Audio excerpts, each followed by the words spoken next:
አንደኛ ጥያቄ ዘካ የሚወጣበት የእህል መጠን ከምን አክል ነው የሚጀምረው? ጠይብ እህል የሚወጣበት ዘካ የሚወጣበት የእህል መጠን በኪሎ ሲሰላ ይላሉ 653 ኪሎ አካባቢ ነው ይላሉ። ሐዲስ ላይ የመጣው ያው 5 አውሱቅ በሚል ነው። 5 ዳውላ 5 ወስቅ የሚል ነው ማለት ነው። 5 ወስቅ ማለት አንዱ ወስቅ ያዕኒ 60 ቁና ይዛል አሉ። በቁና ሲሰላ አንድ ወስቅ የሚባለው 60 ቁና ይዛል አሉ። 60 ደግሞ በ5 ሲባዛ 300 ቁና ማለት ነው በቁና ሲሆን፣ በኪሎ ደግሞ ማለትም በኩምታን ደግሞ ሲሆን በኩምታን ስናሰላው ያዕኒ 6 ኩምታን ማለት ነው። 6 ኩምታን ከምናምን ወይም ደግሞ 6 ኩምታን። ይህ ደግሞ ኩምታኑ 100 ኪሎ የሚይዝ አለ፣ ከ100 ኪሎ በታች የሚይዝ አለ፣ ከ100 ኪሎ በላይ የሚይዝ አለና በኪሎ ደግሞ ሲያሰሉት ዑለማዎች 653 አካባቢ ኪሎ ነው አሉ። ስለዚህ 650 ኪሎ አክል ከሆነ ዘካ ይወጅብበታል። ዘካ የሚወጣበት የእህል አይነት ማለት ነው። እሺ እንዴት ነው የሚሰጠው ቢባል ያንን 653 ኪሎ አክል ከሆነ ከዛ በላይ ከዚህ ይጀምራል ማለት ነው። 653 ከዛ በታች ከሆነ ዘካ የለበትም ማለት ነው። ከዛ በላይ ደግሞ 7 ኩምታን 10 ኩምታን 20 ኩምታን ይሁን ለስንት እናካፍለዋለን? ለ10 እናካፍለውና የመጣቸውን አንዷን እናወጣለን፣ ለሚገባቸው አካል እንሰጣለን ማለት ነው። ስለዚህ ለ10 ተካፍሎ አንዱ ለ10 ተካፍሎ አንዱ ለሚገባው አካል ይሰጣል ማለት ነው። ይህ ነው መጠኑ። ወላሁ አዕለም። ሁለተኛ ጥያቄ ዘካ የደረሰበት እህል ዘካ ሳይወጣበት አመት ካለፈው ስንት ጊዜ ነው የሚወጣበት ይላል። ይህ ጥያቄ ለምሳሌ አንድ ሰው እህሉ ላይ ዘካ ደርሶበት ነበር። ለምሳሌ ጤፍ፣ በቆሎ ወይም ዘንጋዳ፣ ስንዴ፣ ገብስ ነገሮች ከነዚህ አንዱ ዘካ ደርሶበት ነበር። እዚህም ጋር ደግሞ ማወቅ ያለባችሁ 653 ኪሎ አክል ከሆነ ሲባል በቆሎና ስንዴና ገብስ አይቀላቀልም። ስንዴ ራሱን ችሎ በቆሎ ራሱን ችሎ የሆነ ከሆነ ነው። አንዱ ከአንዱ አይቀላቀልም ማለት ነው። ጠይብ አንድ ሰው ለምሳሌ በቆሎ ላይ ዘካ ደርሶበት ነበር። ዘካ ሳያወጣበት 1 አመት ጨመረ፣ 2 አመት ሆነ፣ 3 አመት ቆየ እህሉ ማለት ነው። ስለዚህ እህሉ በቆየ ቁጥር በየአመቱ የቆየበት ይውጣበት አይባልም። አንድ ጊዜ ብቻ ነው የሚወጣበት ማለት ነው። ለምሳሌ እኔ 6 ኩምታን ወይም 7 ኩምታን እህል ነበረኝ። በዛ እህል በሰዓቱ አላወጣሁበትም። መውጣት ያለበት መቼ ነበር? አላህ ሱብሓነሁ ወተዓላ እንዳለ ወአቱ ሐቀሁ የውመ ሐሳዲህ ይላል። የሚታጨድበትን ቀን ወይም ደግሞ የተወቃበት ቀን፣ የሚወቃ ነገር ከሆነ የሚፈለፈል ከሆነ የተፈለፈለበት ቀን፣ የሚወቃ ከሆነ የተወቃበት ቀን፣ ታጭዶ እዛው የሚከፋፈል ከሆነ ልኬቱ የሚታወቅ ከሆነ የታጨደበት ቀን፣ ያንን ቀን ነው ለሚገባው አካል ስጡ የሚለው አላህ ሱብሓነሁ ወተዓላ። ስለዚህ ዘካውን በጊዜው ያልሰጠ ሰው አመት እስከሚያልፈው ድረስ 2 አመት እስከሚሆን በማቆየቱ ወንጀለኛ ይሆናል። ተውበት ማድረግ አለበት፣ ማውጣት ባለበት ጊዜ ስላላወጣበት ማለት ነው እንጂ በቆየ ቁጥር ይጨምራል አይባልም። ዘንድሮ ለምሳሌ በ600 ኪሎ የሚወጣበት ለ10 ሲካፈል 60 ኪሎ ቢሆን ከዛ በኋላ ይህንን ሳይሰጥ እስከ ቀጣይ አመት ቆየው 2 አመት ሆነበት 120 ኪሎ ይስጥ የሚባል ነገር የለም። የአንዱን አመት ብቻ ነው የሚያወጣው ማለት ነው። አማ ግን ወርቅና ብር ከሆነ የብር ዘካ ግን ከሆነ የሶስት አመት ዘካ ባያወጣበት የሶስቱም አመት ተሰልቶ ይወጣበታል። እህል ግን ከሆነ በአንዱ አመት እህል የአንድ አመት ብቻ ነው የሚወጣበት። በጊዜው ማውጣቱ የተሻለ ነው። በጊዜው ባያወጣበት ደግሞ የአንዱ አመት ብቻ ሂሳብ ነው የሚወጣበት። ወላሁ አዕለም።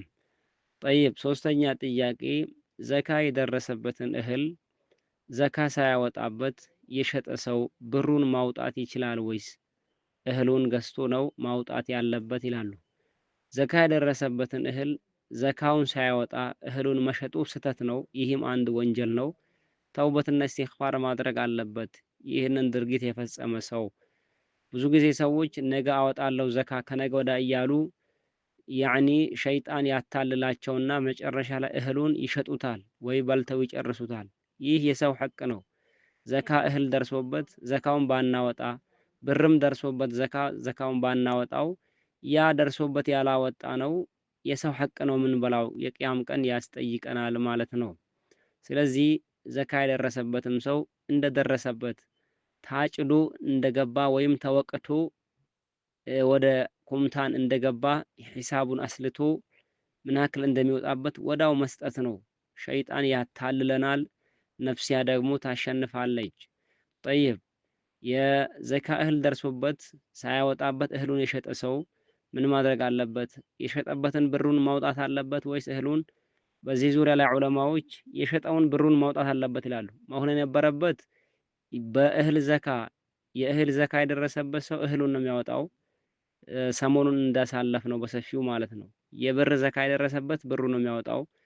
ኢላ ብሩን ወደ እህል እህሉን ወደ ብር መቀየር የሚችለው ዘካተል ማል ከሆነ ደሩራ አንገብጋቢ ጉዳይ አስገዳጅ የሆነ ጉዳይ ከተገኘ እንጂ እህልን እህል ነው የምታወጣው፣ ብር ከሆነ ብሩ ነው የምታወጣ ማለት ነው። ጠይብ እህሉን የሸጠ ሰውስ ምን ማድረግ አለበት?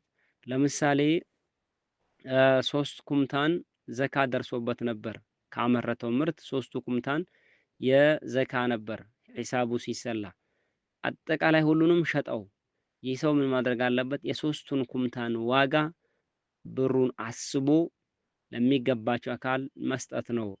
የግድ የሸጥከውን እህል ገዝተህ ስጥ አይባልም። መሆን የነበረበት ያው እህሉን መስጠት ነበረበት። ተሳስቶ ሳያቅ ወይም ነፍሲያና ሸይጣን አሸንፈውት እህሉን ሸጠ። ስለዚህ ምን ማድረግ አለበት ይላሉ? ያ ለዘካ የደረሰበት የነበረውን የእህል መጠን ብሩን አስልቶ ብሩን ማውጣት አለበት ይላሉ። ወላሁ አዕለም። አራተኛ ጥያቄ ለእኩል የታረሰ መሬት ዘካ የሚወጣበት ከተካፈሉ በኋላ ነው ወይስ ሳይካፈሉ የሚል ነው።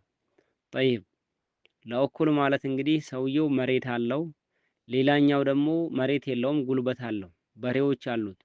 ይሄንን መሬት እረስልኝ፣ ዘሩንም አውጥተህ ምን ብለህ ሁሉንም በራስ አድርገህ መሬት በኔ እርሻም ይሁን ዘሩም ይሁን ምኑም በአንተ ብቻ እንደ ስምምነታቸው ተስማሙ። ከዛ ምርቱን ለግማሽ ያው እንደ ሀገራችን ታውቁታላችሁ። ስለዚህ መሬቴን ለግማሽ እረስልኝ ብሎ አረሰ።